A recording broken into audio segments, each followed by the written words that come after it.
This week we're going to be talking about CMS's Benefit Policy Manual and National Coverage Determinations, which you will hear us call NCDs. So, as you recall, we have a hierarchy of different contractors that may take a look at what we're doing in therapy. That's in the federal perspective as well as the state can look at things. What you need to understand is when they take a look at potentially your documentation or practices, they're going to pull these regulations to review and hold you accountable. Remember in week one, we said there's a hierarchy. So there's the Social Security Act, law. Then we have the Code of Federal Regulations. Then we have national coverage determinations. Then we have policy manuals, benefit and claims processing. And then we have the local coverage determination, which is done by the MAC. Today, we're going to concentrate on those national coverage determinations and that benefit policy manual. Now, what's important to remember is as a provider, you can never say, well, I didn't know. These manuals are available on CMS's website. They're under CMS's internet-only manuals. So you have the ability to go out and research within these manuals anytime you have a question or need. And that's part of what we're going to practice doing in class.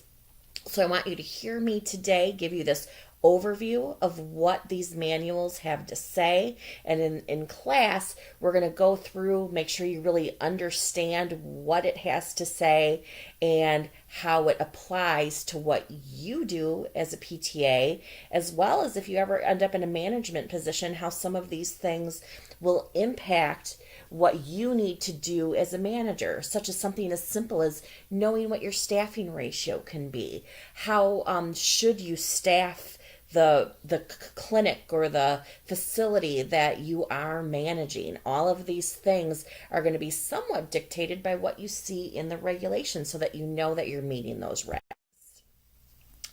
So as we get into this benefit policy manual, you're going to see that there is a lot related to documentation requirements on the technical side as well as support medical necessity. So I think this is a good time to introduce what Medicare says about medical necessity. So you will hear them use the terms reasonable and necessary. And what they mean by that is that the skilled therapy services need to be for improving a patient's current condition or working to maintain their current condition or to prevent or slow further deterioration of that condition. Okay. They also go on to say if what you're doing could be done by an unskilled person, meaning somebody that doesn't have your training as a PTA, then that isn't going to be considered skilled. That's something we can't bill for then. And it really comes down to understanding this concept. Whenever you're going to treat a patient, what you are doing in that treatment session needs to first of all be an accepted standard of practice, okay? And it needs to be at a level that it is so complex and sophisticated, or the condition of the patient from a safety perspective, for example, somebody with a unstable fracture, perhaps that you're going to do some movement on that it wouldn't be safe for somebody without your training to be able to do that same movement, even though they could maybe do it on somebody that didn't have an unstable fracture. So again, it's using your level of complexity and sophistication to treat that patient. If what you're doing in that session is not something that requires your training you've gotten as a PTA and something you could teach a family member, teach nursing, teach the patient themselves, then that's not something we should be doing during a treatment session and not something that we should be billing for. So as you recall, we have talked about that there are different sort of ways or payment models or way things get billed, okay? And we're going to go into that a little bit more next week, but just keep that in your mind. Acute care gets billed very differently than inpatient rehab, than home health, than SNF PPS, than outpatient, okay? As well as there's different documentation requirements. Now, we typically look to the benefit policy manual or local coverage determinations for that specific provider type to give us guidance on documentation requirements for Medicare. Now, you could be treating patients that are not Medicare patients. So you're going to need to know for each of those insurances that you may be working with patients as well what their requirements are. But from a Medicare perspective, we'll talk that way because you'll see that a lot of the insurances do adopt the Medicare standards. In acute care, if you specifically go to the acute care chapter, it's really not specified other than you have to have a plan of care, okay? Inpatient rehab, you have to have orders, you do have to have a plan of care, and best practices are considered a weekly progress report, okay? Home health, you have to have orders, you have to have a plan of care, and within the home health manual, it says you have to have that progress report patient reassessment every 30 days. When you go to the chapter that's related to skilled nursing Part A patient, not much detail in the chapter, but there is a separate RAI manual, and it does say that you have to have the orders for therapy and you do have to have an evaluation that's approved by a physician. Progress reports, it's not specified. Where we have the highest level of detail regarding documentation requirements is related to outpatient therapy. And that's the chapter of the benefit policy manual we're going to concentrate on today. You can see it requires that evaluation plan of care. It requires a certification of the plan of care, and it specifies that progress reports are required by the clinician every 10 treatment days. Now, that said, I want to point out a little caveat. In Medicare's Benefit Policy Manual, Chapter 1, there is a very generic statement that says for detailed guidance, and Chapter 1, by the way, is related to inpatient care. It says for detailed guidance on the required qualifications of a therapist, skills of a therapist, and medically necessary and appropriate documented therapy, you should refer to Chapter 15, which is the outpatient chapter. Goes on to say the policies in those sections describe a standard of care that should be consistent throughout the therapy disciplines, regardless of the setting of care. Now, just this year, we have recently seen that some of the MACs, when they are doing reviews of documentation that is not related to outpatient, that they are referring to the requirements in that Chapter 15 related to outpatient. So they're reviewing skilled nursing, which has never defined these requirements within their specific chapter. They're referring over to that outpatient chapter. Now, I think that's an interesting concept that they're doing that because there are many things in that outpatient chapter that you definitely don't have to do in these other settings. So this is a very generic term, but I want you to be aware that some of the reviewers are taking this to mean that they can hold clinicians accountable to the documentation requirements in outpatient. So I guess, stay tuned to see if we continue to see them to do that. But we'll just kind of go from there. A lot of facility-based care, for example, in the hospital or skilled nursing, skilled nursing where you're doing both Medicare A and outpatient Medicare B, will choose to just follow the same documentation workflow that is required in outpatient because it's just easier when you set up your electronic medical record. For example, in skilled nursing where we're going to see somebody under a subacute Part A stay, and we also have our long-term care residents that we're billing under Part B and have to follow those outpatient guidelines, it is much easier for us when we set up our documentation workflow to just simply say, you know what? Every patient is going to get a progress report every 10 treatment days. That way we set it up that way in the system. It's going to remind you have a progress report due and things like that. So it helps give us some safeguards within the system. So let's start to dig into that Chapter 15, since this is where we have the highest level of detail on what the documentation requirements are. What Chapter 15 says is the minimal expectations for outpatient therapy are you have to have an evaluation and plan of care, a certification of that plan, progress reports, and treatment notes. So what do we mean by that term plan of care? Well, it's a treatment plan, okay? And it's specifically written to talk about what your plan is for that patient, okay?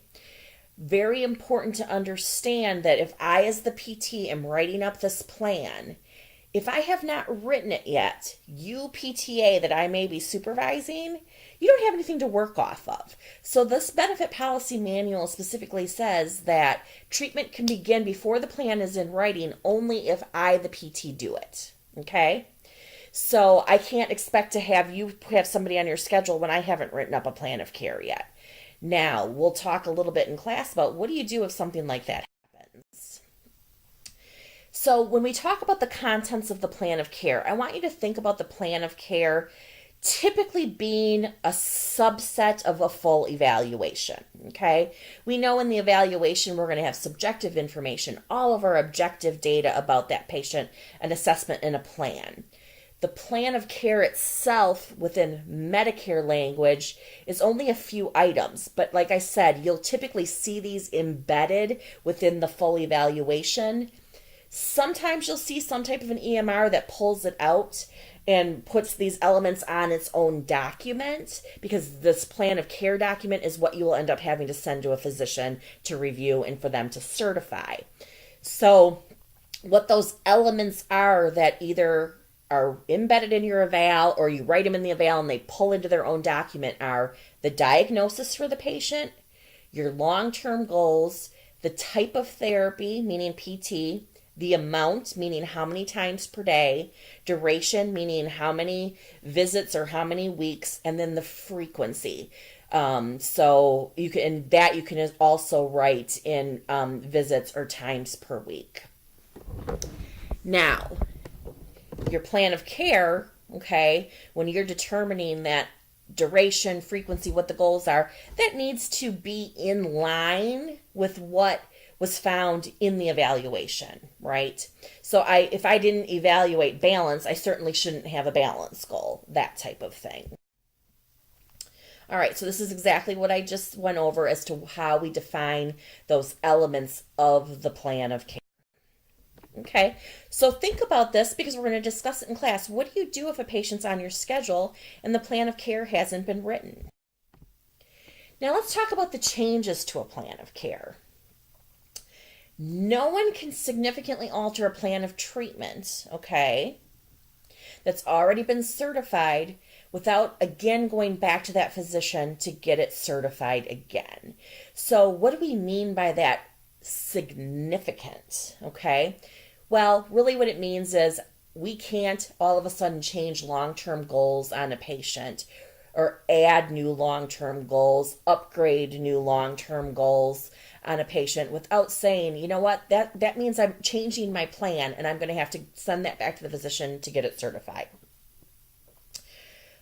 What is not considered a significant change? Short-term goals related to current long-term goals. So I can modify my short-term goals, right? Those are my baby steps to those long-term goals. So if all of a sudden a person went from, they met their MODASIST goal, now I want to write the goal to be a MINASIST because my ultimate long-term goal is independent. I can be upgrading those short-term goals for those baby steps to get to my long-term goal without having to get physician approval or a new certification of my plan, okay? But don't try and be sneaky and write something into short-term goals that are not in your long-term goals, okay? I can change my frequency. I can say, you know what, Mrs. Smith is doing much better. She's been coming 3 times a week. I'm going to decrease my frequency now and have her come to 1 time a week. Without that being considered a significant change, I don't need to go back to get approval. Caution there, though. If all of a sudden Mrs. Smith has had an exacerbation of some issue and you decide to bring her in more frequently and increase the frequency, I always recommend you actually get a recertification done for that, because now your original plan of care is going to expire faster. If you originally said 2 times a week for 6 weeks and so you had 12 visits certified, and all of a sudden you change her from 2 times a week to 3 times a week, those 12 visits are going to go away faster. And it's at that end of 12 visits I'm going to have to recertify. If you change your duration, right? I originally planned for 6 weeks. Mrs. Smith is doing great at 4 weeks. I'm going to discharge her. Okay, that's okay. And then procedures. So maybe we were doing one modality for some pain. 2 visits in, we decide, you know what, that's really not working. I want to change and try a different modality. That's okay. You can do that. As an assistant, you will need to discuss that with the supervising PT, but that's not something you have to go back in to talk to a physician about in outpatient to get that approved. If you are working in some type of a facility and you make that kind of change, such as skilled nursing, we do recommend that you write a new clarification order. Has nothing to do with the Medicare rules. It has to do with when the facility would potentially have a state survey and they come in and review orders compared to care. So think about this. What do you do if you think a patient could benefit from ultrasound, but it was not in the plan? What do you do if a patient needs gait training with a cane, but the goals are all written for a wheeled walker? So let's talk about that certification. So for outpatient therapy, okay, you have to have the physician certify that plan. What that means is you're going to take that document. At a minimum, it has to contain the plan of care elements. Typically, those plan of care elements are in our eval, and we just send the entire evaluation to the physician. That physician needs to review that plan, and then they need to sign it, and they need to date it, okay, both things. If for some reason when the physician sends it back to you, they only signed it and they didn't date it, you are allowed to write in a receipt date. Medicare will accept that. Very important to understand that these certifications have to be done timely. And what we mean by that is within 30 days of the initiation of treatment. I'm going to be very honest with you. There are physicians out there that you are going to have to chase down to get their signatures on things. So you want some type of a tracking mechanism that shows you are, being diligent in trying to get to these signed. That way, if this ever gets pulled, goes into review, they see it wasn't signed within 30 days, you can show, but listen, here's my tracker. I sent it to Dr. Smith on this date and this date and this date. Finally, we went to Dr. Smith's office personally to get it signed. Okay? That's going to be really, really important. And we'll talk as you have to actually have an extra piece of documentation if it is signed after those 30 days. Okay? All right. Recertification. This is has to be done whenever you make a significant modification to the plan. And remember what we talked about. That would be like changing your long-term goals, okay? Or when the duration of your original plan of care runs out. Now, Medicare allows us to write an initial plan of care certification up to 90 calendar days. That rarely happens, okay? Most of our patients, we're going to say this is a 2-week patient. This is a 6-week patient. And so I'm going to certify them for the 2 weeks or 6 weeks. That means if I get to the end of 6 weeks and that patient needs to continue for whatever reason, I need to recertify them. So just remember that. Even though you can go up to 90 days, your certification is only as good as what your initial duration plan was for. So in the event that physician did not sign within 30 days, you have to actually have a delayed certification form. So now you have to chase them down to get the certification signed and dated, plus they have to sign an additional form that says why was it late, okay? And you want to be able to show, like I said, that diligence of trying to get things done. Medicare actually has an actual form that is used. You don't have to create your own. So let's talk now about the evaluation and plan of care and what some of the recommendations are in the benefit policy manual for what should be included. This is, again, evaluation where we're going to have subjective and objective findings. So you want to have your diagnosis. You want to have some type of standardized testing, if possible, in the evaluation, okay? So they make some recommendations. NOMS is something that speech uses. Photo and AMPAC are some nice standardized assessments. But they don't hold you to the fact that you have to use that specifically. We have a plethora of different standardized tests that can be used. The documentation needs to support the severity or complexity of what is the patient's complaint, any care they've had prior to this episode, how this is relating and impacting their quality of life. What type of social support do they have? Okay. It should include clinical judgments or subjective impressions that describe the current functional status or the condition being evaluated. And we should be looking at prognosis. Okay. Re-evals. Okay. So we actually have separate codes for re-evals, and sometimes we do need to re-evaluate a patient. This is not routine, I guess is what I want to say. This is not something that you're going to do over and over. This is not saying, oh, I've got a progress note due this week on this patient. I need to do a full re-eval on them, right? This is a re-eval. In order to qualify for billing a re-eval means you are going to truly write up as the PT. They're going to write up a formal re-evaluation looking at everything new on this patient, and they are going to be changing up the plan. Okay? So this isn't just your normal assessments of, oh, I've got a knee patient and I need to take a new measurement of knee range of motion and things like that, which I would normally need to be gathering anyway for my current goals. Progress reports. These are used to justify the medical necessity of the treatment that's being provided. Here, it's very important to understand that what Medicare says about progress reports is that they have to be written by a clinician, okay? And definition of the clinician, I want you to go back to the very beginning of that benefit policy manual you also are reading this week to bring, and have ready for class, and review what the definition of clinician is. A clinician, that definition does not include assistants, okay? So it is specifically saying that progress reports need to be written by the PT, the OT, or the speech, not the assistant, okay? These progress reports need to be written every 10 treatment days. Go back into your benefit policy manual, into the definitions.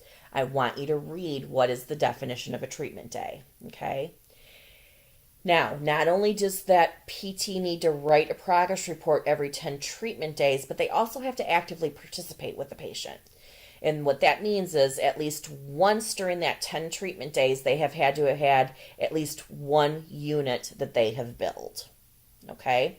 This means that as an assistant, you can't be treating over 10 treatment days without having active participation of the PT. Okay. The benefit policy manual does go on to give some detail about what happens if for some reason this progress report gets delayed. Let's say you're working somewhere very, very rural, and you as the assistant are the normal full-time staff there, and maybe the PT comes in PRN, right? PT comes in on Wednesday with the intention of seeing Mrs. Smith to complete the progress report. Mrs. Smith cancels her appointment, okay? That PT is not going to be back in the building until next Monday. Can you still be seeing Mrs. Smith? You can. But what that needs to happen is that there has to be documented guidance between you and the PT about what to do during this time frame until the PT can come back in to get that progress report done. Okay? And what they say in the Medicare benefit policy manual is that they'll allow up to 7 calendar days of a delay. So think about this. We'll talk about it in class. What do you do if a patient's on your schedule and you can see that the therapist has not provided any treatment in the last 10 treatment days? So what goes into a progress report? Well, it's going to define the beginning and end of the reporting period. Okay. It's going to contain the date that the report was written. It'll have objective reports, objective measurements. It's assessing the patient. Are they improving? Are they making progress toward the goal? If not, why aren't they? I need to document that. Okay. I can here be upgrading and downgrading short-term goals, but remember, if I'm going to make a significant change to a long-term goal, I cannot do that on a progress report. It has to happen on a recert. And within the progress report, I'm going to discuss my plans for continuing treatment. I'm going to reference additional things that I think need to be happening regarding this patient. Now let's talk about what assistants can do related to progress reports. You can, as an assistant, write elements of the progress report. Okay? So, elements, you cannot write the whole thing. Okay? You can do the dates. You can get some objective information. You can assist with gathering objective measurements, retesting standardized tests, those types of things. Okay? Any changes to goals, you should be having conversations with the PT. Okay? If you do anything on the progress report, you do need to sign and date it. And the clinician will need to go in and add in all the additional detail and co-sign that note. Now, it's important to remember that in each state co-signature rules are different. So that's another thing that you're going to want to understand. Treatment notes. So this is the note that we write every time we treat a patient, okay? It's meant to create a record of the treatments, the skilled interventions, and record the amount of time of the services so that we can compare it to the billing, okay? What has to be there for a daily note or daily treatment note?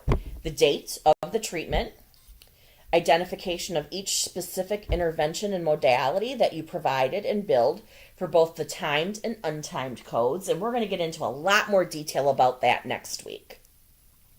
You're going to document your total timed code treatment and your total treatment time in minutes. Again, we're going to go over that in detail next week, okay? And you need to sign it and have your professional identification. You can go into bigger detail, though, in a treatment note. You know, what is the subjective? Any adverse reaction? Any communication consultation you've done with other providers or the interdisciplinary team that's maybe working with this patient? Anything significant, unusual, unexpected? Anything that you provided for equipment? Any additional education you provided? So you can go into greater detail beyond what is considered the minimal standards.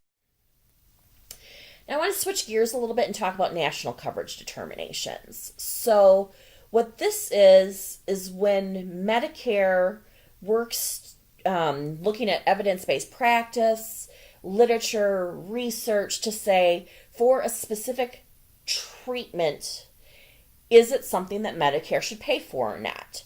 And once they make those determinations, they will put out what's called a national coverage determination.